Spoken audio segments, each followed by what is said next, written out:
So everyone pay attention to here and stop your movement and be constant. Whatever I next 1 hour I am presenting here the history and political science. In front of you I am a teacher from K. Patil English Medium School, Padgha, and myself is Aniket Krishna Thekar. Last few years I have the experience to check the board exam paper, and you better know the next month your board exam will start. So here I am presenting about history and political science. So I hope you listen to me next 1 hour, not more than. Just listen, and if you bring a history and political science textbook, so please open it. So here students, you better know the history and political science paper 40 marks. आपको तो पता होगा कि जो history और political science का paper जो होता है, बिकॉज आपने 4 एग्जाम तो दिए हैं. First unit, first sem, second unit होता है आपके यहाँ पर, सेकेंड यूनिट नहीं होता है तो फ्री सेकेंड सेम और second prelim. So how many prelim conducted your school? One prelim. So one prelim, बराबर है. तो 40 मार्क्स का पेपर आपने 2 बार सॉल्व किया होगा शायद. Don't laugh. Okay. So the distribution of history and political science is that 28 marks for history and 12 marks for political science. So आप तो जून से ही हिस्ट्री का स्टडी करते होगे. Can you tell me the first lesson में? First lesson का नाम क्या है? Anyone please stand on your place and you can explain. Yes. Historiography development in the West. Okay, thank you. So what is mean by historiography? Can you tell me in your own language? It is not necessary to use the as it is sentence, and don't laugh to others. I am not like to laugh to others. In your school, how many division 10th standard? One division. And total number of students? कितने हैं? Number of students? 54. Sit down. So जून से आप तो study करती होंगे historiography. हाँ, मुझे बताइए कि हिस्टोरियोग्राफी का मीनिंग क्या है?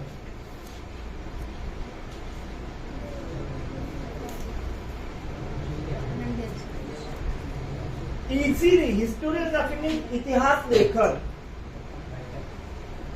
The first lesson name is developing Western country. Second, by Indian tradition. Applied history means इतिहास का उपयोग हम किस क्षेत्र में कर सकते हैं. चौथा है हिस्ट्री ऑफ इंडियन आर्ट्स, भारतीय कला का इतिहास. Mass media and history, entertainment and history. इन एंटरटेनमेंट में आपको आता है sports and history. Means each and every field have the history. हर एक क्षेत्र का इतिहास होता है. साइंस का भी इतिहास होता है, जैसे कि आपने पढ़ा होगा. तो okay, girls please sit properly. Thereafter, tourism. Can you tell me about tourism? Tourism. Yes, sir. Please. Yeah. Tourism is a thing that giving particular visit to a spot. Good. A newly arrived occupation in our country. एक नया व्यवसाय है जो अभी rise हो रहा है, tourism. और लास्ट वन है heritage management. That means in the history totally 9 lesson and in the political science 5 lessons. So along with the 9 lesson and 5 lesson, we have to conduct the exam, board exam 22, 20, 23, 24. So I hope you got your timetable. Yes. Let us we see how to study and how to solve the paper. So listen students, the first question number 1A and question number 2A. Question number A, sub question A and B. Question number 2, A and B. So ये जो पहला question है A और B का, so first one is a choose the correct option and give option and rewrite the sentence. Most of students, when I check the paper, at that time most of students only write the answer, indicate the question number and only write the answer. But listen, question number 1A, choose the correct option. So सबसे पहले when you go the paper before 10 या 10-15 minutes, your supervisor offer the paper. At that time you have to read the paper properly. First question number 1A,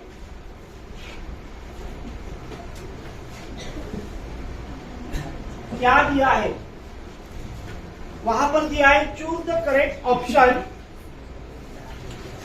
from the given option. तो उस time आपको option choose करना है और sentence वापिस लिखना है, क्योंकि वहां पर दिया है rewrite the answer.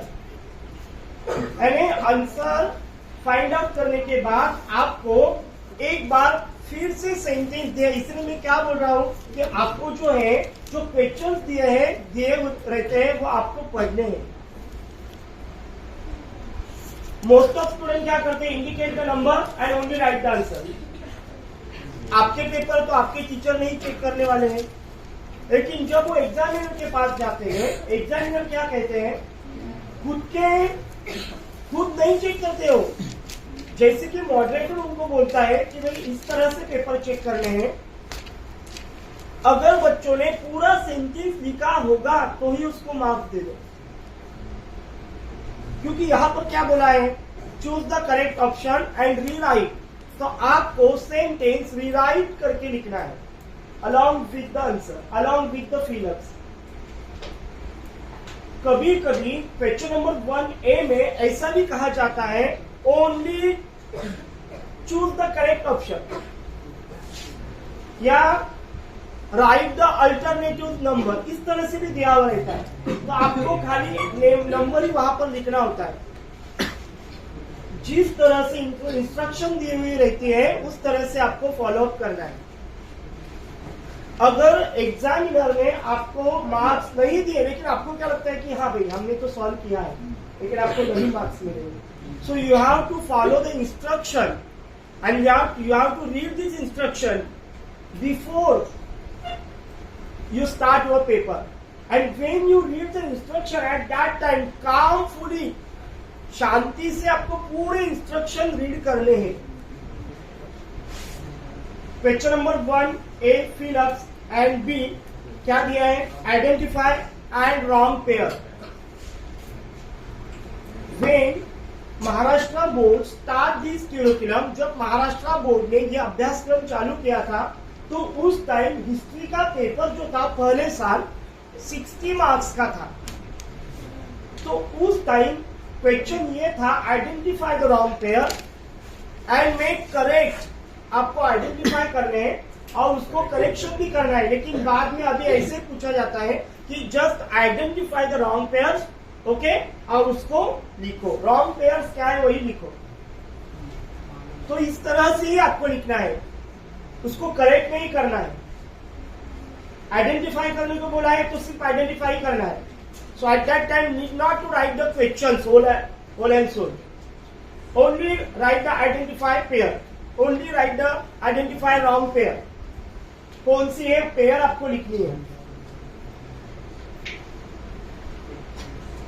So total question number 1A and B along with A and B, the total question for 6 marks. तो 6 मार्क्स के लिए आपको क्या करना है, each and every lesson the important points from the digest you have to write, you have to read again and again at least 3 times each lesson. एक lesson को आपको 3 बार पढ़ना है. मैं ये नहीं कर रहा हूं कि आपको पूरा लेसन ही पढ़ना है. जो इंपॉर्टेंट पॉइंट्स डाइजेस्ट में दिए हुए रहते हैं बिफोर एक्सरसाइज, तो वो जो इम्पोर्टेंट पॉइंट्स है वो आपको पढ़ना है एटलीस्ट 3 बार। क्यों पढ़ना है मैं आपको बोलता हूँ कि बहुत सारे बच्चों को 35 तक बच्चे जाते हैं बिकॉज ऑफ रीजन, ट्रू और फॉल्स, पैसेज के तो हमारे खुद के मार्क्स होते हैं, बराबर है। आंसर डिटेल्स 33, 35 तक 90% बच्चे जाते हैं। 10% जो बच्चे हैं वो 38 तक जाते हैं या 39 तक जाते हैं। ऐसा क्यों होता है? मार्क्स कहां पर जाते हैं? तो ये जो मार्क्स फर्स्ट क्वेश्चन ए और बी में ही जाते हैं। हम आंसर बराबर लिखते हैं लेकिन किसी को पूछते हैं, लिखने के बावजूद भी पूछते हैं कि भाई इसका आंसर क्या है, और वो हमें गलत बता देता है, और हम क्या करते हैं वहां पर पूरा कट करते हैं और वापस वहां पर आंसर लिखते हैं जो गलत होता है। ये ऐसा क्यों होता है? बिकॉज कि हमारा जो आत्मविश्वास है वो कम होता है। आत्मविश्वास कम होने के कारण भी हम आंसर खुद बराबर लिखते हैं लेकिन दूसरों का सुन के गलत लिखते हैं। ऐसे बहुत सारे बच्चे होते हैं, ऐसे 1-2 नहीं होते हैं। हमें 300 पेपर का बन जाता है चेकिंग करने के लिए, तो उसमें से बहुत सारे बच्चे ऐसे होते हैं जो यही गलतियां करते हैं, इसलिए उनको 38, 39 तक नहीं जाते, वो 30, 32, 33 तक ही रहते हैं। रीजन प्रॉपरली लिखे हुए रहते हैं, ट्रू और फॉल्स प्रॉपरली लिखे हुए रहते हैं, डिटेल्स भी, आंसर इन डिटेल्स भी प्रॉपरली लिखे हुए। मार्क्स कहां पर जाते हैं? तो question number 1A and question number 1B में जाते हैं। सो आपको जो है इंपॉर्टेंट पॉइंट जो आपको अगर कुछ प्रॉब्लम है तो share with me, don't discuss, don't whisper to each other, listen, only listen. यही होता है कि जब कोई टीचर आपको पढ़ाता है तो आप सुनते नहीं हो और मुंह लेके बैठ जाते हो जब पेपर लिखने का टाइम आता है। ऐसा नहीं होना चाहिए। हमारे यहाँ पर भी सेंटर होता है, सेंटर में 150 to 200 बच्चे रहते हैं। डिस्ट्रीब्यूशन के बाद हमारा काम यही होता है कि सब जस्ट सुपरवाइज करना, पूरी स्कूल को सुपरवाइज करना। Because I am a building conductor. कुछ बच्चे लिखने वाले होते हैं बराबर लिखते हैं, कुछ बच्चे ऐसे ही मुंह लेके बैठ जाते हैं। Science 1, 2, history and geography. तो जब मैंने इसका स्टडी किया कि बच्चे ऐसे क्यों मुंह लेके मुंह फैलाए हुए बैठ जाते हैं, तो इनकी हिस्ट्री यही होती है कि जब टीचर पढ़ाता है वो किसी की सुनते नहीं है, जब पेरेंट्स बोलते हो किसी का सुनते नहीं है, और ऐसे ही स्टूडेंट्स को मुंह लेके बैठने का टाइम आता है, वो सब उनको उस टाइम समझता है, लेकिन उस टाइम जाता है, सोचने के लिए टाइम नहीं रहता। ऐसे ही मुंह लेके बैठ जाते हैं। तो उस टाइम मम्मी क्या बोल रही थी, बेटा पढ़ाई कर, पापा बोल रहे थे बेटा पढ़ाई कर, टीचर बोल रहे थे अरे स्टडी करो, उस टाइम नहीं सुनते, और उस टाइम जो लिखने का ऐसे मुंह लेके बैठ जाते। तो क्वेश्चन 1A और क्वेश्चन 1B जो है इस तरह से क्वेश्चन 6 मार्क्स का है। तो आपको reading is very important. Reading के अलावा आप कुछ नहीं कर सकते। If you refer digest, if you refer 21, doesn't matter, लेकिन इस तरह से आपको रीडिंग पर ही पूरा कंसंट्रेशन करना है। बाद में जो आता है question number 2A, do as directed, any 2 आता है, वहां पर आपको जो है हिंदी, इंग्लिश, मराठी में, आपका मराठी है क्या? मराठी है, रीजनल लैंग्वेज मराठी। तो उस टाइम आप चार्ट कैसे करते हो? पेन से करते हो या जो बॉक्स या circle? So same as it is use the pen and fill in the proper box, अच्छे से उसको अटेंड करो। तो इसके लिए भी रीडिंग ही महत्वपूर्ण होती है। तो एनी 2 होता है 4 मार्क्स के लिए, एक पेज पर 2 आना चाहिए। कुछ बच्चे खाली फुकट पेज खराब करते हैं, एक बच्चे एक पेज पर इतना बड़ा करके रखते हैं। आपकी लर्निंग क्या है ये नहीं मालूम, लेकिन जब आपका पेपर चेकिंग के लिए किसी टीचर के सामने, किसी एग्जामिनर के सामने जाता है, तो आप आपका पेपर आपको प्रेजेंट करता है उसके सामने। इसीलिए जो सर्कल आप बनाते हो, जो रेक्टेंगल बनाते हो, जो स्क्वायर बनाते हो, प्रॉपरली होने चाहिए। बिकॉज आप नहीं प्रेजेंट कर रहे हो, आपका पेपर वहां पर प्रेजेंट कर रहा है। आंसर लिख सकते हाँ? हैं, डायरेक्ट आंसर लिख सकते हैं ना, बिना बॉक्स से। कौन बोला ऐसा? तो उन्होंने बॉक्स नहीं दिया, बॉक्स ही नहीं देते थे। अगर वो रेक्टेंगल है, एज इट इज हमको फिलअप करने हैं उस पर, डायरेक्ट आंसर नहीं लिख सकते। Next one, question 2B, write a short notes. Write a short notes any to.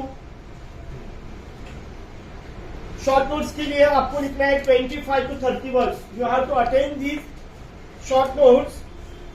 आपको 3 आएंगे short notes. Out of 3, you have to attend the two short notes.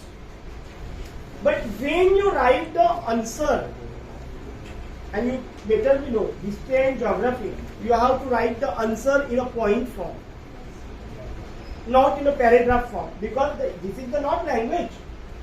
आप पैराग्राफ फॉर्म में नहीं लिख सकते हो। आपको आंसर कौन से फॉर्म में लिखना है? पॉइंट फॉर्म में लिखना है। So when you write the answer in a point form, you write this sentence, you write this sentence, the complete sense, जो भी पॉइंट आप लिख रहे हो पूरा अर्थपूर्ण होना चाहिए। जो वाक्य आप लिख रहे हो पूरा अर्थपूर्ण होना चाहिए। जब एग्जामिनर उसको टिक करता है सही या गलत, अगर आपने सेंटेंस लिखा है लेकिन उसमें कीवर्ड्स ही नहीं लिखा है, इंपॉर्टेंट वर्ड्स ही नहीं लिखा है, जिसके बिना यह सेंटेंस अर्थपूर्ण नहीं हो सकता, so you not goat the marks, तो आपको मार्क्स नहीं मिलेंगे। तो सबसे पहले जब आप सेंटेंस लिखते हो तो इस सेंटेंस में सबसे महत्वपूर्ण जो है वो है कीवर्ड्स। तो ये ध्यान में रखो। 2 मार्क्स के लिए 2 points इनफ है। If you have the time, अगर आपके पास टाइम है 4 points भी लिख सकते हो, but it's very properly manner in appropriate words with your good hand writing, because उनके पास 300 पेपर रहते हैं, बराबर है। And if you made bad impression, अगर आपने बैड इंप्रेशन किया तो वो ज्यादा टेंशन नहीं लेता है, कट जाते हैं, मार्क्स मिलते हैं 0-9 या 0-0 अंडे के होलसेल दुकान। इस तरह से भी पेपर हमारे पास आते हैं कि वो कुछ स्टूडेंट आउट ऑफ 300 स्टूडेंट्स कुछ ऐसे होते हैं कि उनको 0-0 ही मार्क्स मिलते हैं बिकॉज ऑफ हैंड राइटिंग नहीं मिलते। एग्जाम में क्या करेंगे, उसके पास 300 पेपर रहते हैं चेकिंग के लिए। So properly present your paper, understood? 25 to 30 words, not more than. Now the next one, question number 3, explain the statement with reason. Reason आपको लिखना है। So when you write the reason, at that time every answer the reason starts from the words because and number 1. क्योंकि, कारण की असं घ्या आणि नंतर पॉइंट 1 करून स्टार्ट करा. And I would like to one things share with you. Always every answer close with therefore with question. आप देख सकते हो अगर आपने पढ़े होगे तो आंसर आपने पढ़े होगे तो एवरी आंसर जो है देयरफॉर करके वापस, लेकिन देयरफॉर का पॉइंट काउंट नहीं होता है, देयरफॉर को पॉइंट नहीं लिखना है. Along with 2 points, along with 3 points, you have to complete your answer therefore with question mark. And you better know when you close your answer at that time, WH words not right. Why? How? नहीं तो कुछ बच्चे ऐसे पूरा का पूरा ऐसे लिखते देते हैं. It's a common sense thing. 3 to 4 statement with appropriate reason. 3 से 4 सेंटेंस आपको लिख रहे हैं.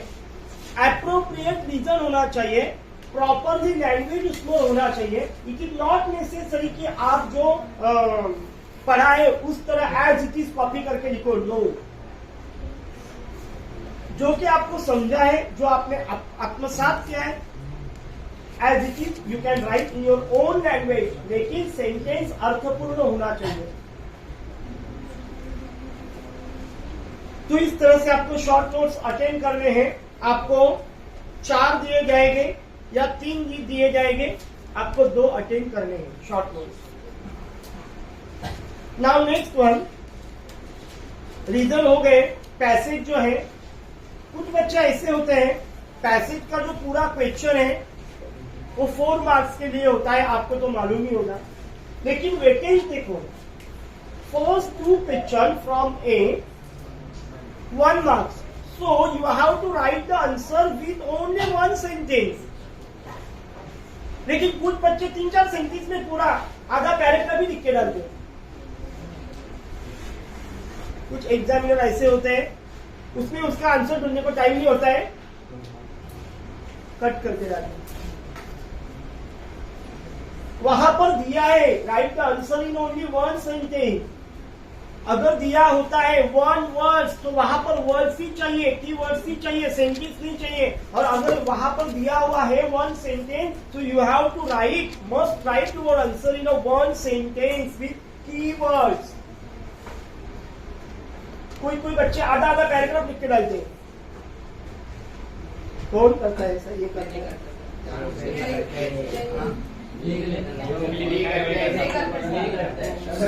ठीक है, ठीक है.